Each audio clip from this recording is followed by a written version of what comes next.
আসসালামু আলাইকুম। গরম গরম চা নিয়ে হাজির হয়ে গেলাম আপনাদের জন্য। চা তো আমরা সবাই তৈরি করতে পারি, তবে পারফেক্ট হয় না। তাই আজকে আপনাদের সাথে শেয়ার করব রিফ্রেশ দেওয়ার মতো 1 কাপ পারফেক্ট চায়ের রেসিপি। যে জীবনে কোনোদিন চা তৈরি করেনি, সেও এই রেসিপি ফলো করে চা তৈরি করে সবাইকে তাক লাগিয়ে দিতে পারবে।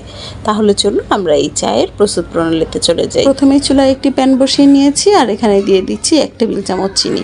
মিষ্টিটা আপনারা নিজেদের পছন্দ অনুযায়ী দিয়ে নেবেন। আর আমি এখানে কনডেন্স মিল্ক ইউজ করব। কনডেন্স মিল্ক কিন্তু এমনি দিয়ে মিষ্টি হয়ে থাকে, তাই আমি চিনির পরিমাণটা কম দিয়ে নিলাম। এই চিনিটা যখন ক্যারামেল হয়ে যাবে, অর্থাৎ এই রকম একটা ব্রাউন কালার চলে আসবে, তখনই এখানে দিয়ে দিলাম 1.25 কাপ পানি, অর্থাৎ 1 কাপ এবং তার চেয়ে একটু বেশি পানি। যেহেতু আমি আজকে 1 কাপ চা আপনাদেরকে তৈরি করে দেখাবো, তাই এটা শুকিয়ে যেন 1 কাপে চলে আসে, এর জন্য আমি একটু বেশি পরিমাণ পানি দিয়ে নিলাম।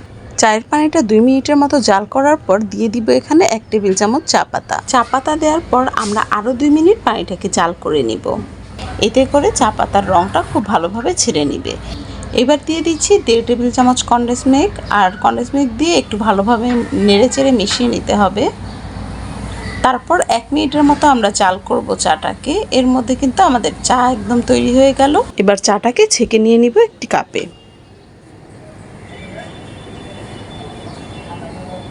চায়ের মিষ্টির পরিমাণটা অবশ্যই চেক করে নেবেন নিজেদের পছন্দ মতো হলো কি না।